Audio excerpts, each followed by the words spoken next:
आज मी धनुषकोडीला आलेली आहे, जे इंडियाचं शेवटचं जमीन म्हटली जाते. इथं इंडियाची जी लँड आहे ती पूर्ण होते आणि इथून समुद्र मार्गाने 18 किलोमीटर श्रीलंका आलेला आहे. बघू शकता.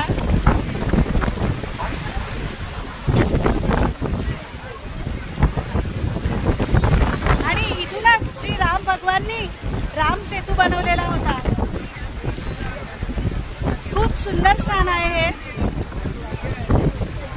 दोन समुद्र एकत्र होतात. मी माझ्या फॅमिली सोबत साऊथ टूरला आलेली आहे.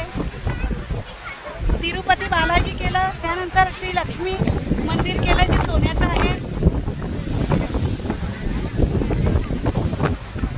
रामेश्वरम जे ज्योतिर्लिंग आहे त्याचं आम्हाला दर्शन झालं आणि त्यानंतर आज आम्ही धनुषकोडीला आलेलो आहोत. हे बघून घ्या, इंडियाचा शेवटचा कोपरा आहे.